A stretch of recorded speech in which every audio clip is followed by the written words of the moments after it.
Imagine um mundo onde, em vez de ser centrado em deuses, é centrado em dragões.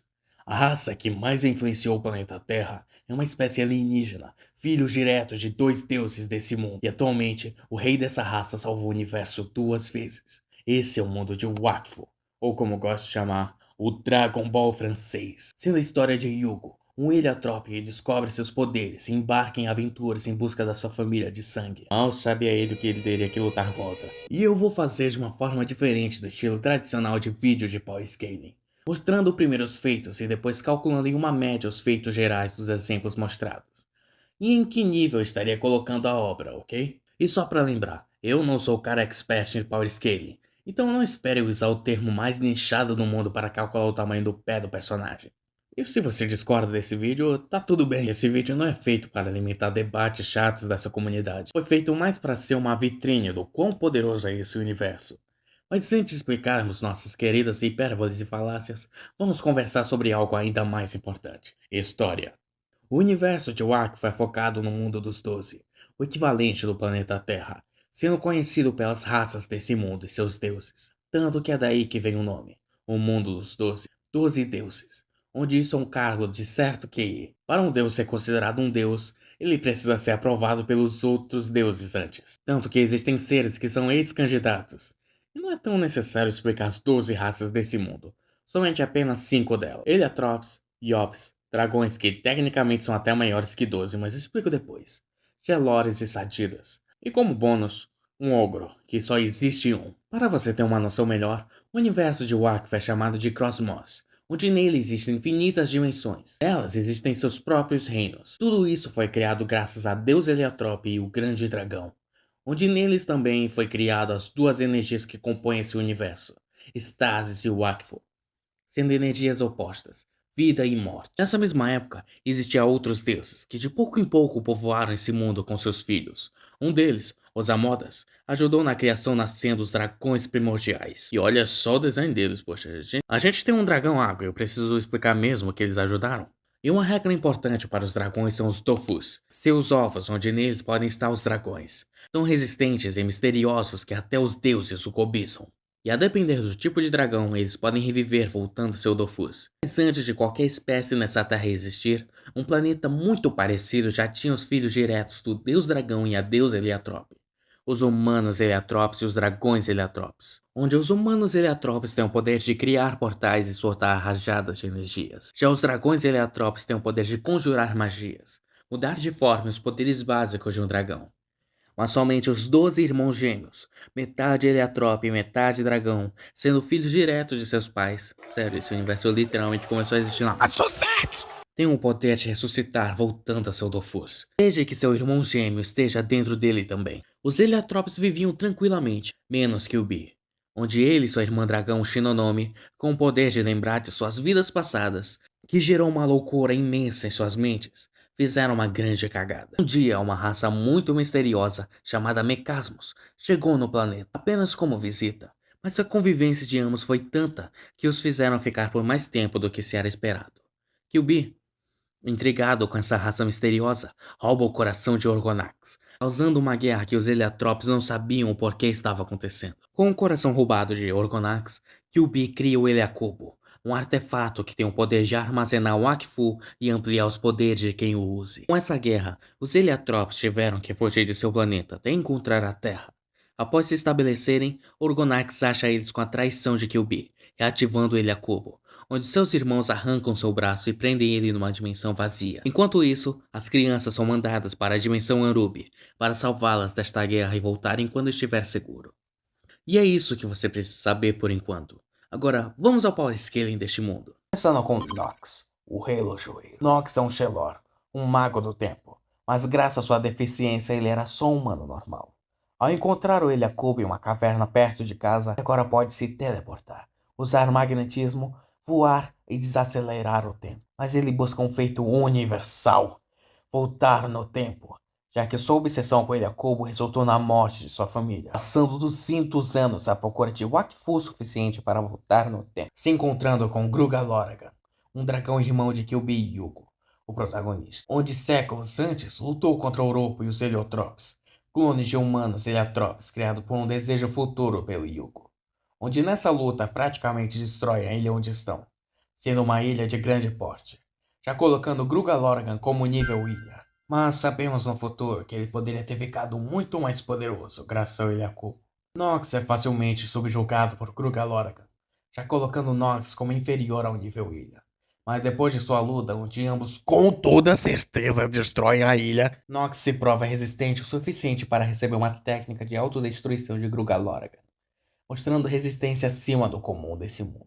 Mas seu auge chega quando no final da primeira temporada, ele absorve a Árvore da Vida, uma árvore sagrada ligada aos seres vivos sadidas, que vivem neste mundo. E ao sugá-la, ele matou todos os sadidas do mundo, fazendo um genocídio que poderia chegar a bilhões de vidas ceifadas.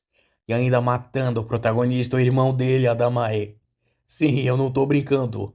O vilão vence na primeira temporada, podendo voltar 20 minutos no tempo. E obviamente isso não era o objetivo de Nox. Com base na evolução nessa luta, Nox fica no mínimo em nível montanha, com sua manipulação temporal sendo universal. E tem que ser, né? Não é um poder tão complicado. E isso foi eu falando do primeiro vilão da série. Agora os outros personagens são no mínimo universal. Sim, eu não tô zoando. Vamos primeiro porque eu acho ser o mais fraco até então. O Crash, um experimento do semideus Otomai, que em sua forma base tem o poder de criar inundações chorando.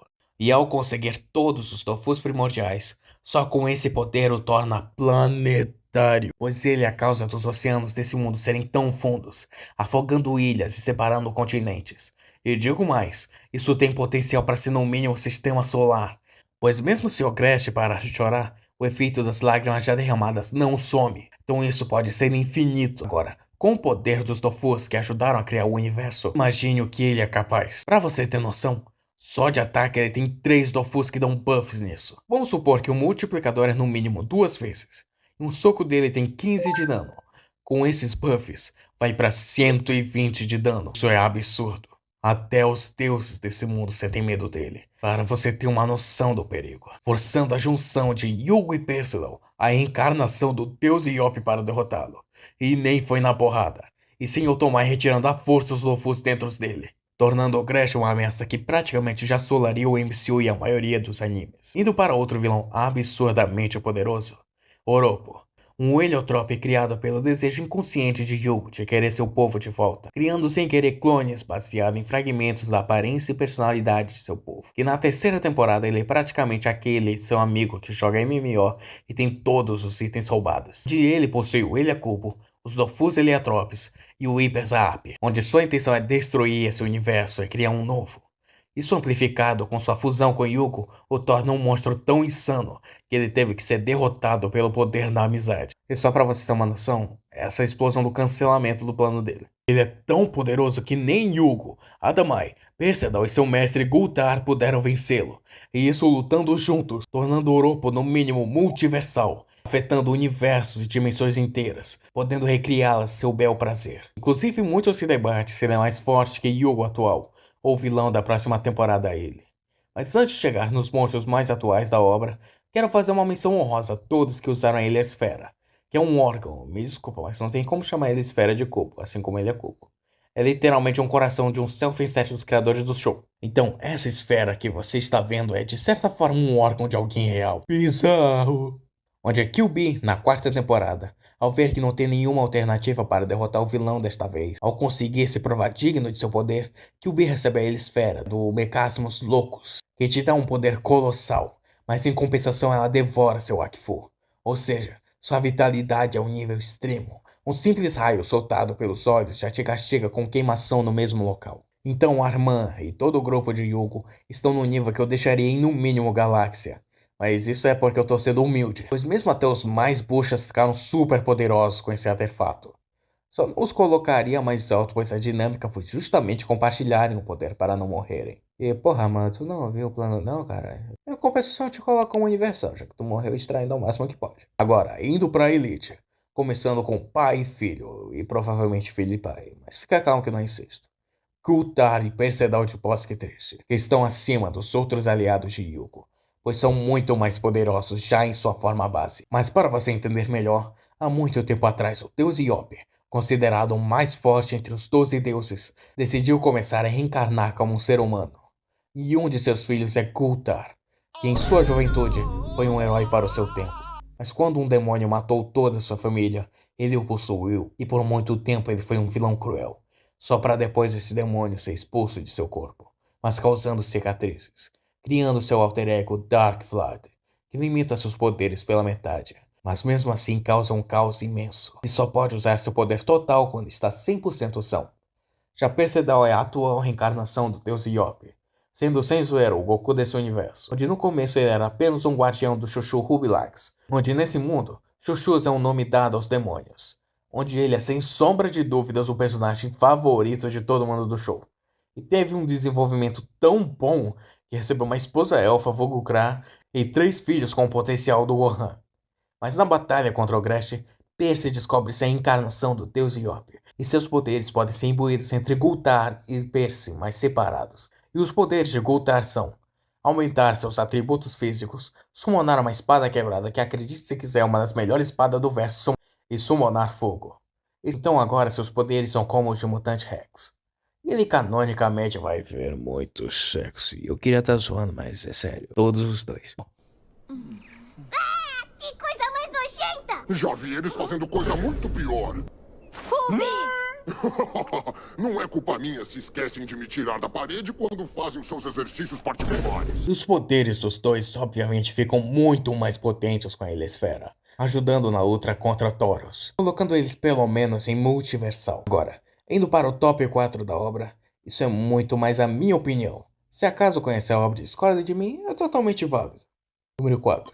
Adamai, irmão gêmeo de Yugo, onde graças aos treinos com Oropo, seu poder foi muito ampliado. Para você ter noção, ele em batalha já matou Gultar e Percy. Adamai tem provavelmente o leque de habilidades mais ampliado, podendo usar magia, metamorfose, telecinese, criação de criaturas, teleporte e soltar raios. Mas para ser honesto, grande parte disso é não usado, porque o orçamento do show é baixo, infelizmente. One Punch Man, você não é o único não, viu? Adamai é insanamente poderoso, podendo subjugar quase todo o verso só na força bruta. Ao usar os 6 Tofus Heliotropes, seu poder fica em níveis absurdos. Agora funda isso com a Heliosfera. Ele se torna imparável, sendo uma máquina no campo de combate. E o que tornaria mais poderoso que o Yugo seria sua forma dragão adulta, onde isso desbloquearia todo o seu potencial. Mas pelo simples fato de ele estar na puberdade, eu sei que parece bizarro, mas para anos humanos seu corpo estaria aos 13. Bizarro!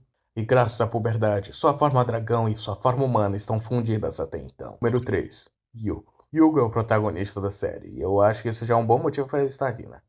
Mas como eu não sou Rapositos e faço conteúdo original, então eu vou explicar. Yugo possui uma ampla gama de habilidades. Habilidades físicas sobre-humanas, criar portais, soltar raios pelas mãos, criar armas com Wakfu e resistência a poderes temporais. E eu não preciso explicar tanto, é só usar a lógica do Goku nessa questão de inimigos. Número 2. Tauros. Isso vai ser polêmico, mas eu considero Tauros mais forte que Yugo. Tauros era o rei de algum reino do mundo dos doce de outro universo. Após usar o Dofus de seu mundo de uma maneira não explicada, Tauros vira um vampiro de estasis, tornando todos do seu mundo iguais a ele. Sabe o mais assustador? E eu vou ter que quebrar o personagem, porque, porra, o feito de horror cósmico, viu? O cara destruiu o universo dele na base da fome, indo de planeta em planeta para comer o Wakfu de todo mundo. E sabe o foda disso? Quando a deusa Heliotrópe ficou presa naquele universo, ele sugou seu Wakfu por bilhões de anos. Isso só foi parado porque Nora e Ephraim, os protagonistas de Ilhas do Wakfu para Xbox 360, abaixa agora, salvou ela. Só que aí o Ephraim ficou preso lá e Tauros usou ele como servidor para os dois mundos, onde ele não foi derrotado na base da porrada. Tiveram que quebrar a ligação dele com o Ephraim pra não foder tudo. Na temporada que ele aparece, todo mundo explicitamente diz que ele é invencível. Ou seja, ele é um vilão que só foi derrotado porque desligaram o servidor. Inclusive, a voz do Luiz Carlos PC combinaria pra caralho com ele. Número 1. Kyuubi. Isso vai ser polêmico, mas eu acho o Kyuubi mais poderoso que Tauros. E eu te explico o porquê. Kyuubi, portando 6 Dofus Heliotropes que eu já deixava como universal, lutou contra o Mecasmos Loucos e se provou digno de portar a Heliosfera, deixando seu poder num nível muito mais absurdo. E usa esse poder para salvar Yugo da dimensão de Tauros. E nessa batalha em específica não existe nenhum limitador para Kyuubi. Ele usa todo o poder ao máximo, não se importando se vai morrer com isso. Só que obviamente é meio inútil, tu se lotar de Wakfu, seu inimigo come o Wakfu, né? Então em questão de poder bruto, Kyuubi é o mais poderoso, pois justamente usou 200% de tudo que tinha. Incluindo a Esfera, que foi o que matou ele. Então um Kyuubi no seu auge solaria todo mundo que não é um bicho de estasis. E digo mais, solaria os 2 vilões principais da próxima temporada que nem lançou ainda. Número 0. Becasmo. O número 0 nem foi pra ser legal, tem uma função aqui. Pois diferente dos outros, eles são pessoas reais. Mecasmo são self-insert dos criadores do show, sendo o pessoal da produção reencarnada como personagem. E mesmo sem isso, eles já se demonstram mais fortes que todo mundo do verso, derrotando praticamente todo mundo, onde suas derrotas vieram de outros meios, que os fizeram parar de se interessar na briga. Agora, qual é a média de poder de um personagem atual de Wakfu? Força física. Nível montanha, ao menos. Sei que parece contraditório, mas a maioria dos personagens da obra são mais de tiros. Obviamente, os produtores mostrando uma preferência para isso porque...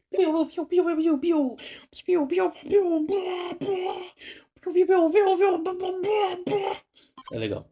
Mas aqueles focados em força física são infinitamente superiores nesse quesito. Velocidade. Milhares de vezes a velocidade da luz. E convenhamos, isso não é novo desde 1960. Potencial destrutivo. A maioria, tanto dos vilões quanto dos heróis, podem usar 2 corações de anjos desse universo. Preciso dizer que isso é no mínimo universal? Alcance. Como mencionado antes, a maioria prefere lutar dando tiros de laser. Isso vai ser praticamente infinito e coitado de qual planeta pegar. Habilidade culinária. No máximo o protagonista sabe fazer um belo baião de 2. Sexo. Praticamente todo mundo tem referência sexual a cada metro quadrado, e eu nem tô zoando. E com tudo isso em mente, o nível que eu dou para o Wakfu é multiversal trocado. Precisava ser tudo isso? Não precisava, mas todo mundo curte Dragon Ball, né? E esse foi o vídeo. Espero que tenham gostado. Não se esqueça de hypar o vídeo e dar um like, viu? Se quiser apoiar o canal financeiramente, tá aqui meu LivePix. O vídeo vai ficando por aqui. Bye bye.